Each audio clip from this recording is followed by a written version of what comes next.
Today we're checking out The Girl in the Spider's Web 2018. The movie follows an elite hacker who gets pulled into a deadly web of spies, cybercriminals, and corrupt government officials. She isn't fighting alone. By her side is a deadly sniper who's famous for never missing a shot, except maybe at the end of the month. How exciting is this story? Let's jump right into it. The movie begins by introducing two sisters, Lisbeth, the younger sister, and Camilla, the older one. They live with their abusive father, the ruthless leader of a Russian crime syndicate. Because of his cruelty, neither of them gets to enjoy a normal childhood. Their only escape is spending time together playing chess. One day, they're summoned by their father. Your father wants to see you.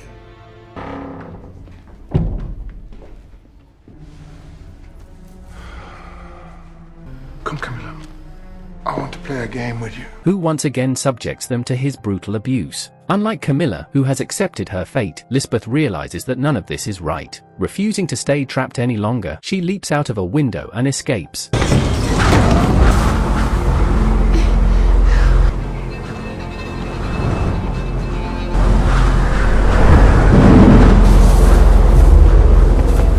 "15 years later, in New York City, we're introduced to a wealthy businessman who secretly enjoys abusing women, including his own wife. One night, the lights suddenly go out. Moments later, a mysterious woman dressed entirely in black appears. That woman is Lisbeth. Now an elite hacker, she works as a freelance cyber operative, taking on clients who have nowhere else to turn. One of her clients is a victim of the businessman's abuse. At the client's request, Lisbeth hacks into the man's bank accounts and transfers 20% of his fortune to the victim as compensation for everything he has done. But she doesn't stop there. The client also asks her to send the remaining 80% of the money to the businessman's wife. Before leaving, Lisbeth warns the woman to take her child and disappear as far away as possible. If her husband ever hurts them again, Lisbeth promises she won't hesitate to come back and finish him for good. With the job complete, Lisbeth flies back to Sweden and returns to her apartment. She barely has time to rest before receiving another assignment. Her new client is Franz Balder, who arrives with his young son. Balder is a brilliant computer engineer who once worked for the US government, developing nuclear security systems. He hires Lisbeth for one incredibly dangerous mission: steal a top-secret program called Firefall from a government computer. Firefall is a one-of-a-kind software system designed by Balder himself. According to him, with a single click, it could gain control of every nuclear weapon in the world. Eventually, Balder realizes that creating Firefall was a terrible mistake. If the software ever falls into the wrong hands, the consequences would be catastrophic. So he quits his government job and becomes determined to recover Firefall and destroy it forever. What neither of them realizes is that someone else has been watching their entire meeting through nearby CCTV cameras. An unidentified masked man secretly follows Lisbeth all the way back to her apartment. Once she's home, Lisbeth watches the video Balder gave her. In it, he explains that Firefall isn't just capable of controlling nuclear weapons. It can also take over military satellites and virtually every major defense system on the planet. In other words, whoever controls Firefall would have the power to control the world's entire military infrastructure. A tool of the kind we're discussing here could effortlessly access the tactical and nuclear arsenals of most major world powers. They'd be as close to a god as anyone could possibly become. That same night, back in the United States, officials at the National Security Agency are discussing Firefall. Since Balder disappeared and terminated his contract, the software has become unusable. Suddenly, Edwin, the agency's top security expert, receives an emergency alert. An unknown hacker has broken into the government's main computer system. Before Edwin can react, the intruder has already begun copying Firefall's files. He immediately triggers the facility's emergency alarm and rushes to the data center, but he's too late. The hacker has already stolen Firefall. After tracing the attack, they discover the intrusion came from Lisbeth's location. Knowing they can't afford to lose her trail, Edwin immediately decides to fly to Sweden to find the mysterious hacker responsible. Meanwhile, curious about what she has stolen, Lisbeth opens Firefall for the first time. Instead of gaining access, she's met with an advanced encryption system that completely changes every 10 seconds, making it nearly impossible to crack. Frustrated, she closes the program and heads to the bathroom to clear her mind. Outside, the masked man who had been following her is waiting. Suddenly, someone slams into the apartment's front door. Hearing the noise, Lisbeth rushes out of the bathroom.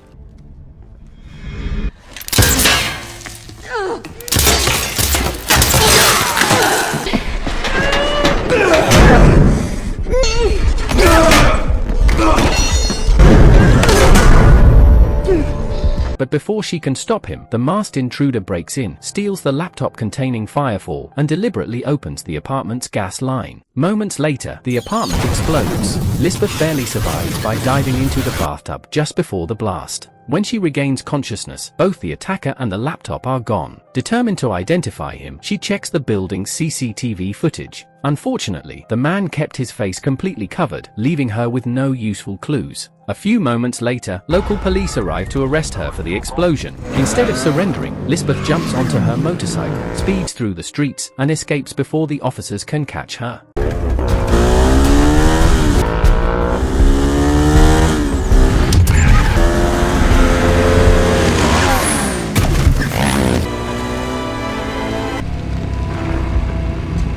Meanwhile, Balder grows increasingly suspicious after Lisbeth fails to show up at their scheduled meeting. Afraid she may have betrayed him, he heads to the Swedish National Defense Agency to seek help from its director, Gabriella Grain. After hearing his story, Grain agrees to help recover Firefall before it falls into the wrong hands. Lisbeth, meanwhile, visits her old friend Mikael Blomqvist, a well-known investigative journalist. She asks him to help identify the masked man who stole Firefall and explains just how dangerous the software really is. She also reaches out to Plague, a brilliant hacker and one of the few people she trusts. After hearing everything that happened, Plague hacks into the CCTV system near Balder's meeting location. The footage reveals something important. The last person Balder met before disappearing was none other than Gabriella Grain. From the CCTV footage, Lisbeth comes to an important conclusion. She believes Gabriella Grain is most likely moving Balder to a government-safe house. After all, only Balder and his son August know the access code needed to unlock Firefall. That means the masked assassin's next target is obvious. He's coming for Balder and August because the boy is one of the only people who can unlock the software. Realizing she has to act fast, Lisbeth heads straight to the safe house located near Sweden's National Defense headquarters. Before going inside, she secretly installs surveillance cameras around the building. Just then, she spots August looking out from one of the windows, confirming she's found the right place. Meanwhile, Edwin, the American security expert, arrives in Sweden, but instead of tracking down Lisbeth, he's taken directly to the Swedish National Defense headquarters. Since he's conducting an investigation on foreign soil without authorization, Gabriella Grain informs him that he has no jurisdiction in Sweden. She officially takes control of the investigation and warns Edwin that if he refuses to back off, she'll have him deported. At the same time, Mikael Blomqvist meets with Grain to explain that Lisbeth shouldn't be blamed for what happened. He even shows her a photo of the masked man who stole Firefall. Surprisingly, Grain barely reacts and quickly ends the conversation. As she's leaving, Mikael notices something unusual. The masked man has a spider tattoo on his arm. He immediately contacts his assistant and asks her to identify it. It doesn't take long before she finds a match. The tattoo belongs to someone connected to a former criminal organization known as the Spider Society. Mikael immediately heads to the address. The man he meets owns a casino and used to be a member of the Spider Society himself. After seeing the photo of the masked man, the former gang member becomes visibly nervous. He warns Mikael to stop asking questions immediately. According to him, the Spider Society is an extremely dangerous organization, and they're the reason he lost his nose. Later that night, Mikael continues digging through old records at his office. After hours of searching, his assistant uncovers a crucial lead. The Spider Society originally came from Russia. The revelation shocks Mikael. He quickly pulls out the old case files on Lisbeth's father, the notorious Russian crime boss. Everything suddenly falls into place. The masked man is identified as Holster, the former bodyguard and loyal enforcer of Lisbeth's father. Unfortunately, by the time they figure this out, it's already too late. Holster has already launched his attack on the safe house, killing the two guards protecting Balder. Watching everything through her surveillance cameras, Lisbeth races to the scene. She manages to reach Balder and August before Holster can get to them. A violent fight breaks out between the two. Instead of killing Lisbeth, Holster injects her with a powerful sedative, leaving her unconscious.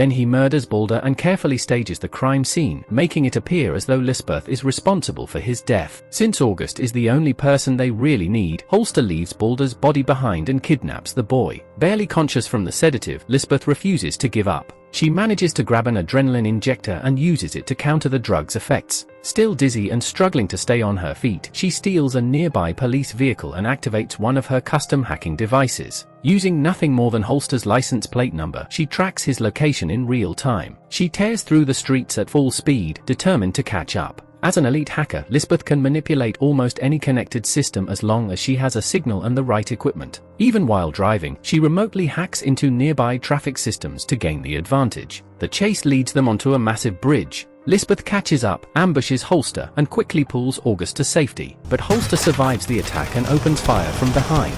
Thinking fast, Lisbeth hacks into the bridge's control system, triggering the security barriers and cutting off Holster's pursuit. Only then does she discover the truth. The person behind everything isn't Holster. It's Camilla, her own sister, the one she left behind all those years ago. Shocked by the revelation, Lisbeth escapes with August before Holster can recover. After switching to a black Lamborghini, she takes August to a secluded hideout in the hills. Now that Balder is dead, August is the only person alive who knows the numerical code needed to unlock Firefall. Without him, neither Camilla nor anyone else can activate the program. The key to the entire system exists only in August's memory. At the same time, Mikhail is just as stunned when he learns that Camilla is the true mastermind behind the operation. Things only get worse when news outlets report Balder's murder. The evidence has been manipulated to frame Lisbeth, and she quickly becomes Sweden's most wanted fugitive. Meanwhile, back at the crime scene, Edwin quietly searches the area. He discovers one of the hidden surveillance cameras Lisbeth installed before the attack. Just as he's about to examine the footage, Gabriella Grain arrives to enforce his deportation order.